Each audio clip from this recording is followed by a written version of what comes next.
Sejam muito bem-vindos à conversa atual. O orçamento e as grandes opções da Câmara Municipal de Beja para 2025 foram rejeitados pelos vereadores da oposição. Este é um dos temas em destaque na conversa atual desta semana com Paulo Arsénio, Presidente da Câmara Municipal de Beja. Antes de mais, muito obrigada. Paulo Arsénio, seja bem-vindo. Vamos naturalmente abordar outros assuntos nesta nossa conversa, mas tendo em conta a atualidade, temos que começar com o orçamento. 64 milhões e 400 mil euros era aquilo que estava previsto para 2025. Foi uma surpresa para si o resultado da votação em reunião de Câmara por parte dos vereadores da oposição? Surpresa não terá sido, mas não foi uma boa notícia para o município e para os municípios de Beja, que veem uma parte importante daquilo que seria o ano 2025 no município seriamente comprometido com a reprovação deste orçamento. Mas não é a primeira vez que acontece, quer no município de Beja, quer noutros municípios, a oposição votar contra um orçamento. Não é uma situação normal serem aprovados orçamentos. Eu tenho já muitos anos de autarca em Beja, vou para o meu 28º ano de autarca e é apenas o segundo orçamento em 28 anos que é rejeitado e o primeiro em reunião de Câmara. E, portanto, não é, digamos, uma situação corrente, não é uma situação habitual. Não é também, digamos, nenhuma desgraça definitiva, porque em democracia cada um assume as suas responsabilidades. Quem tem competências delegadas, caso dos vereadores em exercício de permanência, quem tem pelouros atribuídos e quem tem a obrigação de executar a receita e a despesa são os vereadores do Executivo e que estão em regime de permanência. Temos de ser também muito claros nesta apreciação. O órgão coletivo é de 7 vereadores, mas há ali 4 vereadores que, por muito que digam nas reuniões de Câmara que apoiam o atual Executivo nas coisas boas, não fazem, querem conquistar a Câmara e, portanto, de alguma forma tentam que as coisas corram mal. Mas este voto, em que cada um assume a sua responsabilidade, eu creio que não é sequer positivo, em primeiro lugar, para os municípios.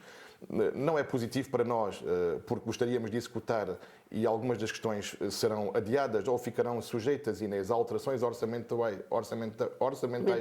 pontuais que apresentemos a reunião de Câmara, mas também não é bom para a oposição, porque de facto os municípios e o país de uma forma geral não aprecia este tipo de política em que estavam, já agora neste orçamento, consideradas e vertidas algumas das opções, não todas naturalmente, dos nossos adversários e que nós sabendo que não temos maioria absoluta, as incorporamos. Conduziu bem, do seu ponto de vista, o processo que antecede, ao fim e ao cabo, a votação, o processo de discussão, de auscultação entre todos os vereadores? Na nossa opinião, sim. Bom, eu tenho alguma experiência nessa matéria. Eu trabalhei com vários presidentes de Câmara, eu trabalhei com João Rocha, eu trabalhei com Jorge Polido Valente, eu trabalhei com José Manuel Carreira Marques, 8 anos, eu trabalhei com o Dr. Francisco Santos, eu já atravessei vários presidentes de Câmara do município de Beja. E uma coisa lhe garanto, a discussão nunca foi tão ampla com nenhum dos outros presidentes de Câmara quanto aquela que tem sido connosco. Poderá sempre dizer, as oposições poderão sempre dizer o contrário, mas eu sou testemunha prática disso. Eu era chamado a reuniões pelos presidentes que citei e, portanto, nunca houve, nestes 28 anos, discussões tão amplas sobre o orçamento como tem havido agora. Agora, eu creio que isto assenta também num voto político muito forte e não no conteúdo propriamente das opções vertidas no orçamento.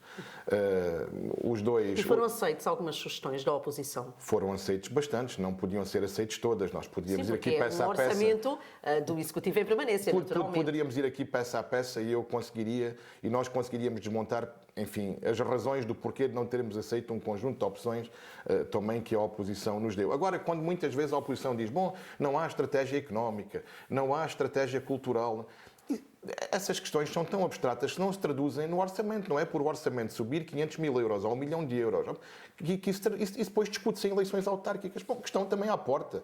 Nós, em setembro de 2025, teremos uma campanha eleitoral onde essas questões podem e devem ser amplamente debatidas. O que é a estratégia e o que outros fariam. Mas isso não se encontra uma estratégia, ou uma falta dela, como as oposições dizem, por mudarmos 10 milhões de uma rubrica para outra rubrica. Não é aí que está a estratégia. A estratégia, ou aquilo que consideramos estratégia, é um conjunto alargado de interações dentro de uma mesma área, seja a cultural, seja a económica, seja a habitacional. A oposição nessa matéria não tem razão. Mas ainda e não compreende os motivos que foram, ao fim e ao cabo, apresentados pelos vereadores da oposição? Não, motivos sobre o documento, sobre a distribuição de verbas no documento, não há. Objetivamente, não é não compreender, aquelas não existem. Portanto, é um voto claramente político. Provavelmente o vereador Nuno Palma Ferro, eu creio que já o anunciou até num órgão de comunicação social do município de Beja, entenda-se, da área do município de Beja. Nós não temos nenhum órgão de comunicação social. Já anunciou que vai ser candidato, provavelmente... Aliás, isso mesmo também já ele disse ao atual. Pronto, já disse também o atual, ótimo.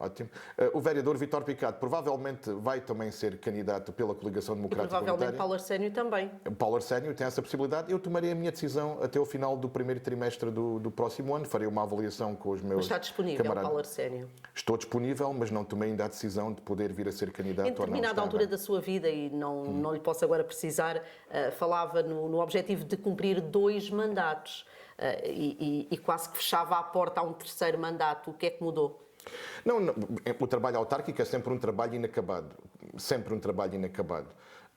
De facto, quando nós lançámos este projeto de recuperar, valorizar e promover Beja, em 2017, nesta lógica de recuperar, valorizar e promover Seria Beja... um projeto a 8 anos. Seria um projeto a 8 anos, como eu na altura anunciei, e isso está amplamente, enfim, estamos muito próximos de o poder concretizar e com resultados que eu diria que cumpriram claramente as nossas expectativas. Agora, temos também de ver daquilo que se perspectiva para o futuro do Conselho, os candidatos que se perspectivam, as lógicas que estão subjacentes a cada uma das candidaturas, a experiência também, entretanto, acumulada e o lançamento, a partir deste recuperar e valorizar e promover, para um outro patamar que se segue e em que eu tenho claramente essa preparação de poder seguir este projeto. Se o farei ou não, será uma decisão que a meu tempo tomarei, juntamente com... No primeiro trimestre de 2025. Eu diria que até o final de março. Esta coisa de se anunciarem muitas vezes candidatos com grande antecedência. Repare, Inês, eu quando fui candidato pela primeira vez e estava na oposição, partia de uma situação até de oposição, eu fui escolhido pelo Partido Socialista para ser candidato apenas em fevereiro de 2017 e só comecei a formar listas depois da OVI Beja no final de maio de 2017 e chegou perfeitamente para ganhar em outubro. Portanto, esta questão às vezes das grandes antecedências acabamos por nos desgastar muito e no caso vertente, enfim, do Presidente da Câmara de Beja, nós temos uma agenda absolutamente sobrecarregada no dia-a-dia e, portanto... Então só lá para março é que o Partido Socialista vai anunciar o candidato em Beja? Enfim, eu diria que até março eu tomarei a decisão, até o Carnaval, e se eu decidir ser candidato, a situação está fechada, porque na lógica do Partido Socialista, não só na lógica, nas regras internas, quem Presidente da Conselhia? Não tem a ver com a Conselhia, tem mesmo a ver com a Presidência da Câmara. E o mesmo se aplica aos Presidentes de Junta.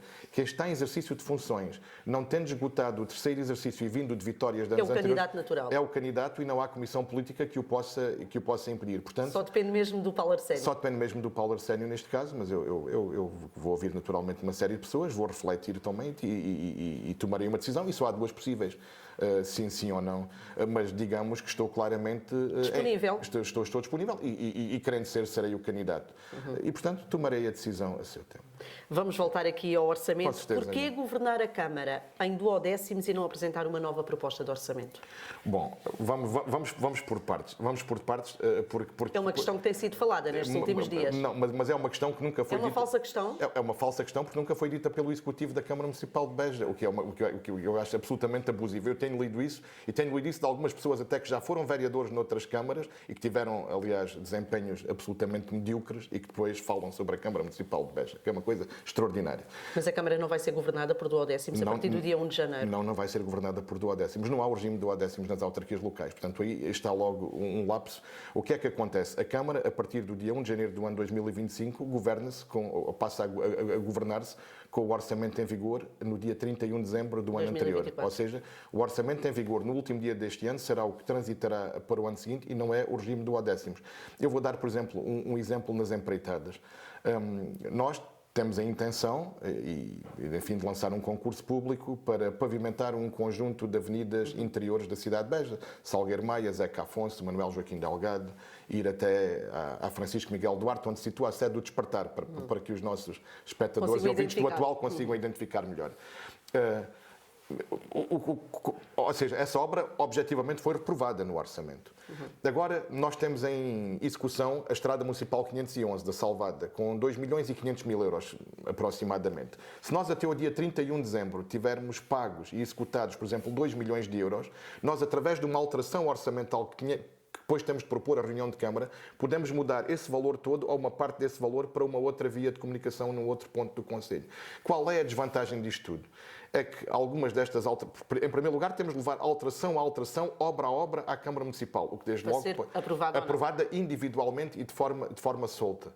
E depois pode haver algumas questões que possam não ter cobertura orçamental completa e possam eventualmente cair também. Eu vou-lhe dar agora um exemplo da área da cultura. O ano de 2024 foi o ano de palavras andarilhas, Inês. O ano de 2025 será o ano da Feira do Livro. Questão, a Feira do Livro custa mais que as palavras andarilhas. Portanto, nós não temos dotação nas palavras andarilhas para a Feira do Livro. O que é que nós poderemos fazer? Podemos ir a uma reunião de Câmara e dizer temos aqui 55 mil euros, exemplo das palavras andarilhas, que queremos transferir para a Feira do Livro. A questão é que os 55 mil euros não chegam, porque a Feira do Livro é mais cara. E, portanto, a não aprovação do orçamento causa aqui, digamos, não bloqueia na totalidade a atividade da Câmara, eu não faço essa queixa, mas pode condicionar e condiciona seriamente a atividade da Câmara e vai atrasar um conjunto de projetos. Sobre a questão de fecharmos a porta, não, nós agora... Mas vão apresentar uma nova proposta de orçamento, o Executivo em permanência? Nós no próximo ano, agora o mês de dezembro, enfim, não há espaço no mês de dezembro, ainda mais a mais um orçamento aprovado há 3 dias ou 4 ou uma semana. Mas pode acontecer em janeiro? Pode acontecer, não. Pode, facilitar a gestão da Câmara ou não? Em janeiro ou em fevereiro, preferência antes da próxima Assembleia Municipal, que será no final de fevereiro, Inês, nós vamos naturalmente chamar novamente os partidos e dizer, meus amigos, vocês reprovaram de forma absolutamente irresponsável este orçamento, o que é que querem mais? A margem de manobra agora é muito mais estreita do que aquela que era inicialmente. Porquê? Porque nós já incorporamos um conjunto de propostas que a oposição nos fez. Elas já estão incorporadas, já estão lá vertidas, já estão lá quantificadas. Mas ainda assim não fecham a porta? Obviamente que não. Portanto, vamos ter uma nova proposta de orçamento? Vamos ter algumas... Não, eu primeiro tenho de chamá-los e saber o que é que efetivamente pretendem. E depois estamos abertos a algumas alterações pontuais num ou noutro ponto do orçamento que permita uma abstenção crítica ou outra coisa por parte das oposições. Eu creio que é isso também que se passa aqui. Por parte do PSD temos, aliás, uma situação muito curiosa que seria enfim, de interessante análise. O PSD, no Baixo Alentejo, tem vereadores em 3 municípios, Ourique, Almodóvar e Beja. Tem um vereador em Beja, que é decisivo e que é a Charneira, tem 2 vereadores no município de Ourique e tem um vereador no município de Almodóvar. Pois bem, nos últimos 2 orçamentos, no exercício para 2025 e no exercício anterior a 2024, nestes 3 municípios, os vereadores e tenta uma coisa comum nestes 3 municípios, são os 3 governados pelo Partido Socialista, 2 em maioria absoluta e Beja em maioria relativa. Em todos estes municípios, o PSD nos últimos 2 anos votou contra todos os orçamentos. Poderiam dizer... Acha que há aqui uma estratégia... Bom, mas é óbvio que há. Quer dizer, a Margarida Rebelo... É legítima, tal e qual como o Partido Socialista ou a CDU, ou quem quer que seja, tenha estratégias para determinadas autarquias. Não, é absolutamente legítima. Aliás, o PSD votou contra os últimos 10 orçamentos que António Costa apresentou na Assembleia da República. E o PS, olha, o primeiro orçamento absteve-se e permitiu que o PSD continuasse em funções no governo. Não há aqui, naturalmente, trocas em política, mas há aqui claramente um sinal. Portanto, o PSD, neste momento, está a ultrapassar o PCP em toda a linha na política de terra queimada nas autarquias locais. Tudo isto acontece numa altura em que o Executivo, que lidera, sofreu uma baixa, por assim dizer. A vereadora Marisa Saturnino renunciou ao mandato, foi substituída por Maria João Ganhão. Muda alguma coisa na estratégia que estava definida ou não?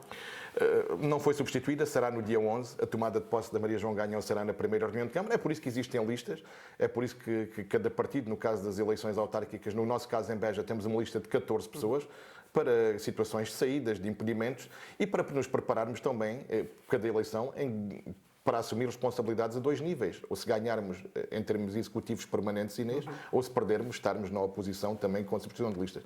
É uma situação, naturalmente, que um Presidente de Câmara prefere que não ocorra, naturalmente. A ex-vereadora, agora já ex-vereadora, Marisa Saturnino... Teve efeitos a 1 de dezembro.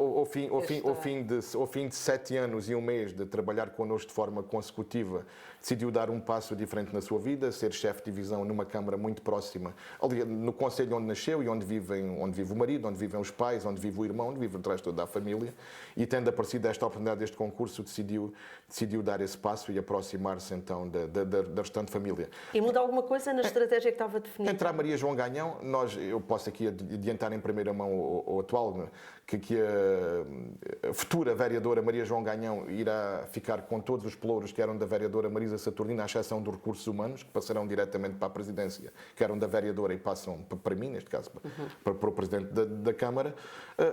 Bom, quer dizer, é uma pessoa diferente, não há pessoas iguais. Naturalmente.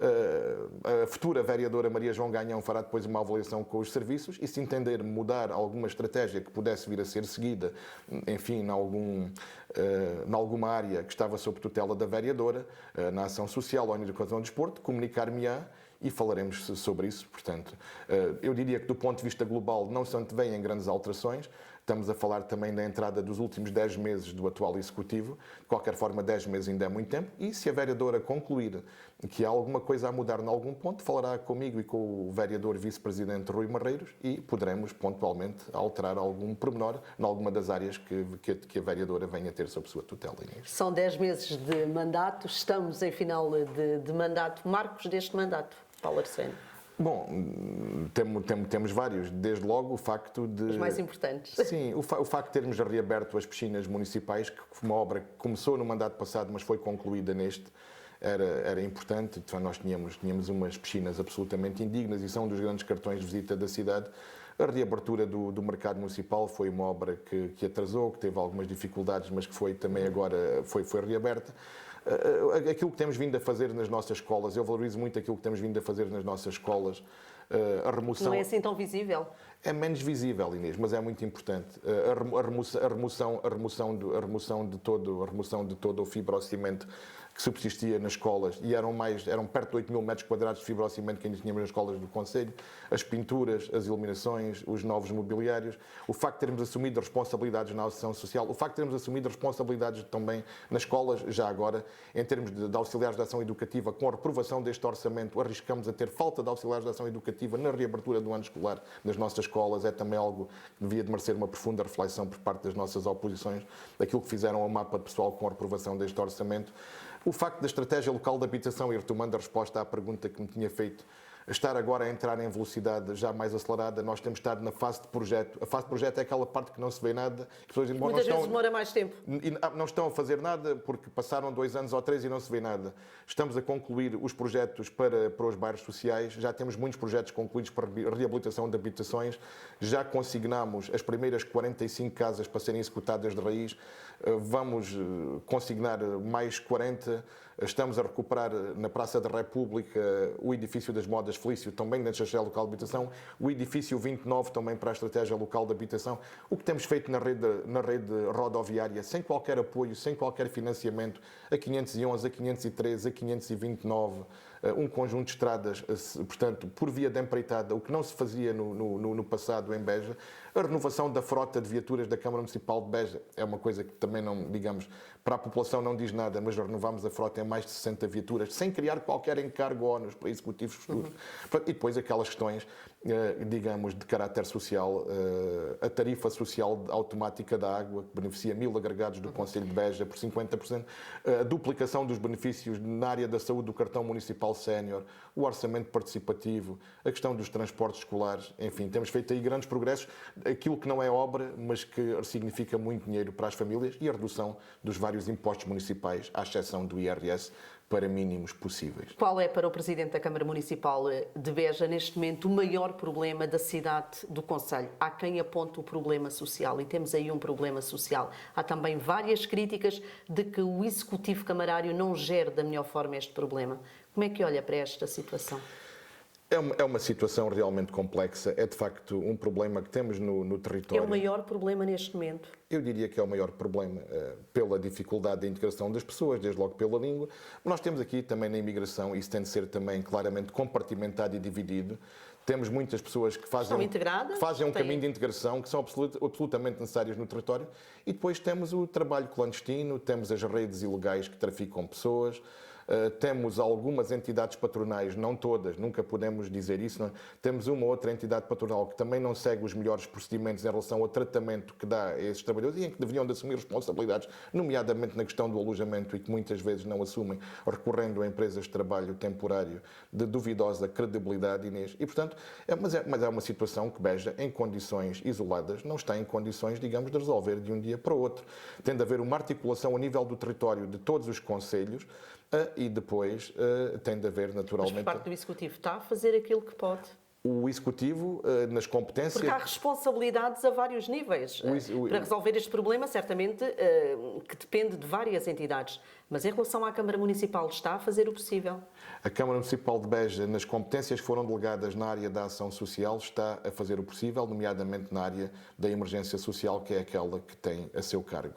A questão da resolução dos problemas habitacionais, conforme definido pela lei, é da responsabilidade do Governo da República e, portanto, em termos de questões habitacionais, que são, digamos, das mais preocupantes que se colocam nesse ponto, são da responsabilidade do Governo da República e foi uma competência que não foi transferida nem delegada nas autarquias. Quero ainda dizer o seguinte, Inês, sobre essa matéria. Muitas vezes confundimos determinados pontos da cidade com a questão da migração de uma forma generalizada. Eu vou-lhe dar um exemplo. A Praça da República. Ora, tocou no ponto que eu ia tocar também, onde eu trabalho. Eu não diria todos os dias, porque não estou todos os dias na Praça da República, como compreenderá, mas é onde eu trabalho. Enfim, uma parte significativa dos dias em que, quando estou em Beja, vou todos os dias à Praça da República, naturalmente. E aí temos uma situação que é um pouco diferente. Falamos de população migrante e de população portuguesa e falamos de pessoas com hábitos na área do alcoolismo e da toxicodependência com alguma gravidade. E, portanto, aí não há maneira de resolver esse problema. Aí a intervenção tem de ser com outra robustez e com outra matéria, tem de ser acompanhada de equipas de intervenção que tenham, nomeadamente, cuidados de enfermagem, cuidados médicos e outro tipo de acompanhamento. Muitas daquelas pessoas que estão na praça, agora um pouco menos, são pessoas que já tiveram em todas as estruturas de apoio possíveis por parte da Segurança Social e por parte do município de Beja. Portanto, que fique muito claro que essas pessoas têm sido acompanhadas pela nossa ação social e acabam por voltar àquela situação muitas vezes por opção própria ou porque não se conseguiram adaptar a sítios. Mas tem que haver uma solução, ou não?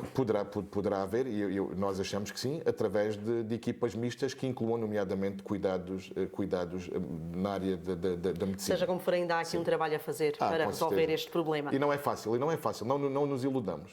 Paulo Arsénio, estamos em dezembro, a Câmara está a promover a campanha Natal em Beja para, ao fim e ao cabo, dinamizar as compras no comércio tradicional. O pontapé de saída foi dado no último fim de semana, com a inauguração da iluminação. Já temos iluminação de Natal em Beja. O que é que está previsto até dia 6 de janeiro? E depois temos que concluir esta nossa conversa. Estão previstas muitas atividades. Desde logo, algo que agrada muito aos presentes. Eu diria que são dos dias mais bonitos da cidade. Tem vindo a ser dos dias mais bonitos da cidade ao longo do ano. Vamos ter um mercadinho de Natal. 6, 7 e 8, 13, 14 e 15. Durante 2 fins de semana. 2 fins de semana, 6 dias. Mercadinho de Natal na Rua de Mértola, Rua Capitão João Francisco de Sousa, toda essa zona vai estar com o nosso Mercadinho de Natal. Vamos ter 2 paradas este ano. No dia 7 às 15 horas, a grande parada de chegada do Pai de Natal. No dia 14, uma grande parada Natal e Disney também pela cidade. 2 grandes paradas, iremos ter insufláveis, eu creio que até o final do ano no Parque Vista Alegre. Iremos ter a Casa do Pai de Natal até o dia 24 de dezembro, abertura no dia 6 às 10 da manhã, ainda sem Pai de Natal que só chega no dia seguinte, depois a pequenada terá de esperar um dia pela sua figura favorita. Temos várias atuações de banda de rua. Temos o Bolo Rei Gigante no dia 6, temos depois associada a passagem de ano que atravessa esse período também na Praça da República este ano com um artista que é muito agrado, enfim, de uma geração um pouco mais nova que a minha, com o Ivandre. E, portanto, temos uma série de atividades que vão enriquecer substancialmente a vida na cidade, no centro histórico sobretudo, mas este ano também com extensão ao mercado municipal.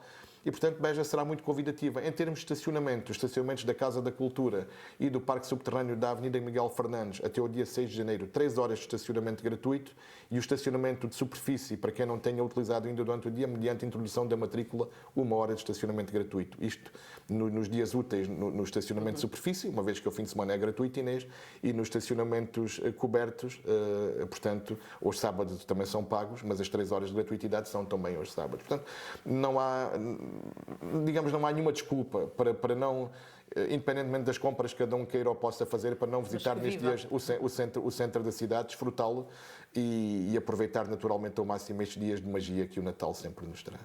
Paulo Arsénio, Presidente da Câmara Municipal de Beja, foi um gosto tê-lo aqui nos estúdios do Atual. A Conversa Atual está de regresso na próxima semana, naturalmente com outro convidado.